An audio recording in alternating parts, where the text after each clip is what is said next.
A very good morning, children. Today we are going to start with the chapter number 7, that is animal living and surviving.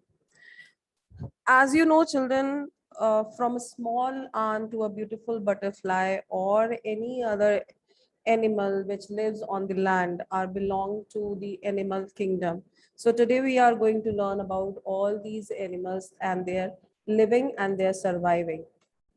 Animals can be divided into two main groups, that is vertebrates and invertebrates. Invertebrates includes all insect, worms, and many other small animals uh, which don't have the backbones. Whereas vertebrates includes fish, amphibians,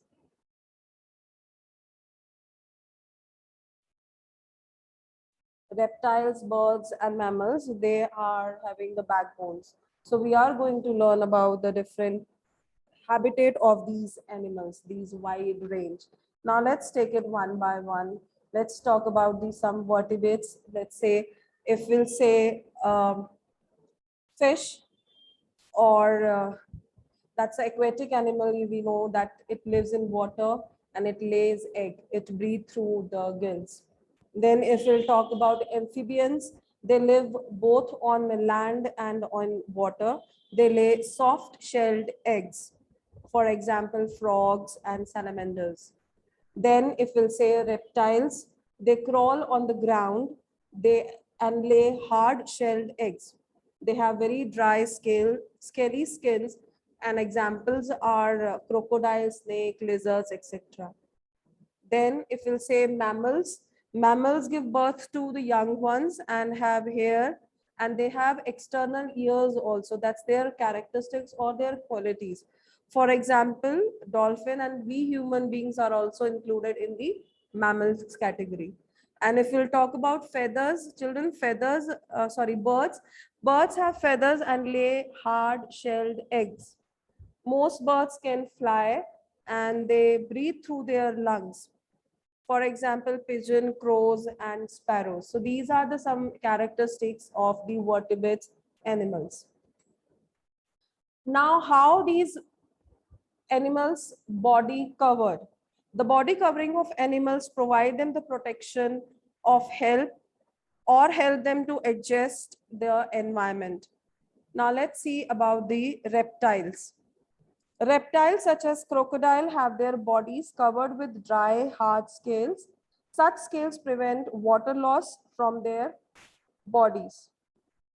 Then if we'll say fish, most fish have overlapping scales on their bodies. The scales protect their soft bodies. These scales are flexible and do not disturb their environment.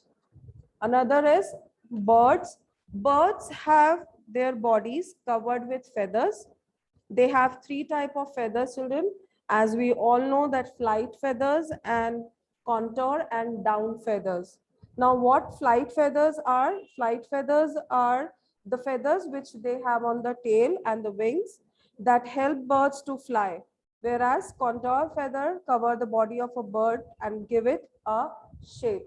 And if we'll talk about the down feathers, they grow very close to their body and help them to keep their body warm.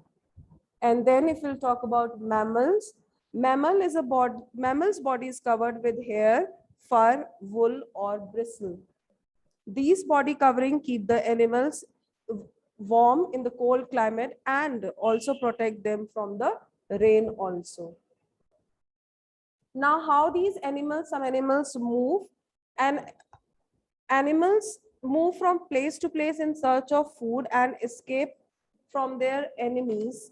If we'll say some animals which live in land, in water, and in the air move in different ways. Now let's take it one by one. That's the fish. Fish have two sets of paired fins. One pair in front and another in on the back to move in the water. That is the way they move. The unpaired fins help them to maintain their balance so that they can easily swim in the water. The tail in fin helps to change its direction while swimming. And amphibians are that live on land and in water that we all already discussed. Now they hop on the ground with their powerful hind legs. They also have webbed feet. A webbed foot has skin between the toes that help them to push water like a pedal. That is there how the amphibians move. So this is all about the movement of the animals. In the next class, we will learn about how these animals breathe. Thank you so much.